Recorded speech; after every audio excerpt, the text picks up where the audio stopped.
প্রশিক্ষকের গাফিলতিতেই মৃত্যু হয়েছে প্রতীকের, দাবি করলেন মৃত শিশুর মা লতা বিশ্বাস। নিশিদিন ডায়াগনস্টিক সেন্টার, এ কমপ্লিট ডায়াগনস্টিক সলিউশন। আমাদের ঠিকানা 144/1 সেন্ট্রাল রোড, আনন্দপুরি, ব্যারাকপুর, কলকাতা 122। আমাদের যোগাযোগ 9875338719। ব্যারাকপুর আর্মি স্কুলের ছাত্র প্রতীক বিশ্বাস ছোট থেকেই ফুটবল, সাঁতার কিংবা আঁকায় আগ্রহ রাখত। তারই আবদারে বাড়িতে স্থান পেয়েছে ব্রাজিল কিংবা আর্জেন্টিনার খেলোয়াড়দের ছবি। বাবার মতো সেনাবাহিনীতে যাওয়ার স্বপ্ন দেখত ছোট্ট প্রতীক, কিন্তু সেই স্বপ্ন চুরমার হয়ে গেল ব্যারাকপুর নোনাচন্দনপুকুর অ্যাথলেটিক ক্লাবের সুইমিং পুলে মঙ্গলবার সন্ধ্যায়, যেখানে সাঁতার কাটতে নেমে সেই জলে ডুবেই মৃত্যু হয় প্রতীকের। ঘটনার পর সুইমিং ক্লাবের প্রশিক্ষকদের বিরুদ্ধে মুখ খুলেছেন বহু অভিভাবক। এবার সেই একই অভিযোগ শোনা গেল মৃত শিশু প্রতীক বিশ্বাসের মা লতা বিশ্বাসের গলায়। ব্যারাকপুর সুকান্ত সরণির আবাসনের ঘরে বসে লতা বিশ্বাস অভিযোগ করেন, গোটা ঘটনার জন্য দায়ী প্রশিক্ষকরা। প্রশিক্ষকদের নজরদারির অভাব রয়েছে। যখন তিনি প্রতীককে পাওয়া যাচ্ছে না বলে জানিয়েছিলেন, তখন তাকে বলা হয় প্রতীক বাড়ি চলে গেছে। সেটা না করে যদি প্রতীককে আগে খোঁজা হতো, তাহলে অনেক আগেই উদ্ধার করা যেত প্রতীককে। আমি এইটুকু জানি, আমার ছেলে জল থেকে উঠিনি, আমি খুঁজে পাচ্ছি না। আমি ট্রেনারকে বলছি যে প্রতীক উঠিনি, একটু জলে দেখুন। ওরা বলছে উঠে গেছে, কিন্তু ও উঠলে কোথায় যাবে? উঠলে তো আমার কাছেই আসে। আজ 2 বছরে যে জিনিস হয়নি, সে জিনিস 1 বছরে অন্য কি করে হবে? ও 2 বছরে উঠে, জল থেকে উঠেই আমার কাছে আসবে, বডি শ্যাম্পু নেবে, স্নান করবে, তারপর আমি ওকে গা হাত পা মোছাবো, জামা কাপড় পরাবো, বাড়িতে আসবো। শান্ত 2 বছর, গত বছর ফার্স্ট ইয়ার, এটা সেকেন্ড ইয়ার সাঁতার করছে।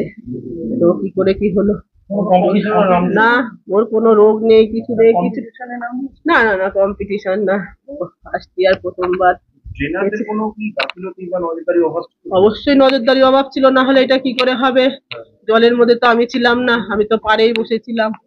ট্রেনাররাই তো জলে থাকে, উপর থেকে কিছু বললে ট্রেনাররা বকাবকিও করে, উপর থেকে কিছু বলে আপনারা এসে শিখান, আপনারা বেশি জানলে আপনারা শিখান। ট্রেনাররা তো বকাবকিও করে, উপর থেকে যদি কেউ কিছু বলে। অনেক ট্রেনার ছিল সেখানে? ছিল তো, জলের মধ্যে ছিল, 4জন তো ছিল জলের মধ্যে। লোকের মধ্যে একটা বাচ্চা পাওয়া গেল না, তখন কোনো নজরই আসতো না? দেখি করে বলবো, নজর আসছে তো আমার ছেলে দুটা হতো না।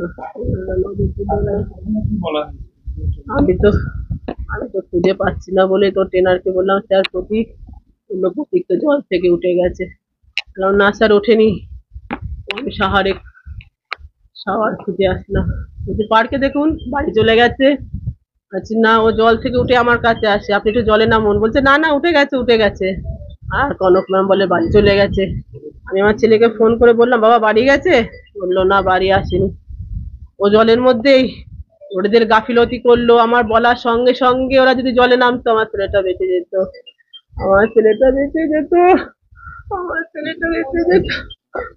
ও নিজেই বলতো আমি সুভাষ, মা আমি সুভাষ, ওকে কেউ বলেনি। ও নিজেই বলতো, মা আমি সুভাষ। ও নিজেই বলতো আমার সুভাষ, মা আমি সুভাষ। সাধ্যের মধ্যে স্বপ্নের ফ্ল্যাট খুঁজছেন? লাবণ্য গ্রুপের পক্ষ থেকে ব্যারাকপুর হরিসভা মন্দিরের নিকটে সোনাঝুরি আবাসন। থাকছে lift, top floor, set, 0% GST। এছাড়াও থাকছে ব্যাংক লোনের সুব্যবস্থা। ফ্ল্যাট বুকিং চলছে। আমাদের যোগাযোগ 7278200456।